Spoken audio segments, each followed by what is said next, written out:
Okay. Okay, Mr. Dean, it's a great honor to have you with us. Could you first introduce who you are and which firm you're with and what you're doing here? My name is John Dean, and I'm with Startup Capital Ventures. It's a small venture fund in Silicon Valley in the United States. And we have four other partners, one of whom, Danny Louie, the co-founder of Legend, is in Hong Kong. And so we invest both in Silicon Valley but also in China. And one of our investments, as you know, is Zero to IPO. And it's the Venture One, and the investment banking, and also the conference leader in China. So excited today because we're having our first Zero to IPO conference in the United States. Obviously, Zero to IPO has enjoyed tremendous success over the years. Why do you make such investment decisions? What's your vision for Zero to IPO maybe 3 years from now? I think our immediate interest in Zero to IPO and the founder and CEO, Gavin Nee, is that they started the company in '99, and there were several other competitors, and Gavin survived. And it tells you a great entrepreneur when you survive through difficult times. And today he has 45 employees, and he has the best data on the venture capital industry in China today. So very much attracted to the business, very much attracted to the leader and the team he's put together. How much you have invested in Zero to IPO? Is that confidential? I think that's confidential, so I'll let you ask Gavin, or I'll let you ask Danny. Or maybe, what's your typical investment size? Our typical investment size for startup capital is around $500,000. We're investing in companies that are typically earlier stage, and we're looking to participate with other investors.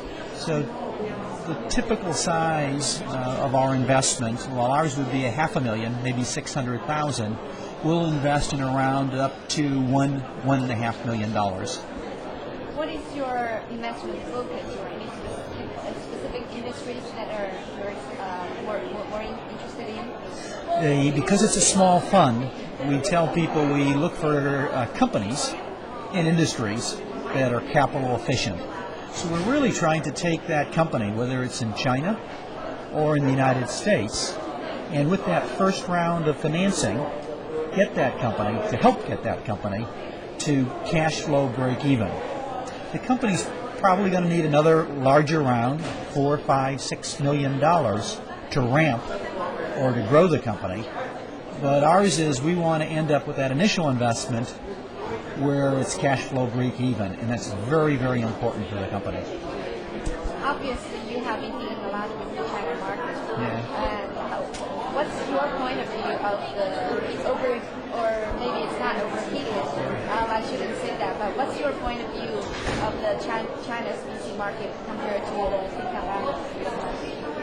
The China VC market is similar in the sense if you looked at the United States 15 years ago and what was going on, I think you'd see a lot of comparisons. I would state, though, that China is catching up quickly. And what you'll see, and it's because of the size of China, that as you look at Asia, as you look at the United States, and you look over the next 20 or 30 years, China's a market unto itself. So when you look at Baidu, and you look at some of the other companies in China, the China market itself is sufficient to build great companies, where I think many of the other Asian countries need to partner more in terms of going after market segments or participating with other parts of the world, whether it's on the manufacturing side, on the development side. And so where I see China being different is because of the size, because of the resources, and because of the great growth they're experiencing. They're going to start setting the standards more and more, or at least participating in setting the standards, whether that's in the wireless, telecommunications, and I think you're already seeing some of that being done today. I understand you're also chairman of Silicon Valley? Well, I was. So I'm chairman of Zero to IPO, but I previously was chairman and then also president and CEO of Silicon Valley Bank, which is the bank for entrepreneurs and for venture capitalists throughout the United States, and now spreading more throughout the world. That's a very interesting move. So obviously China really interests you a lot. Well, what I tell everyone is I was Chinese in my last life.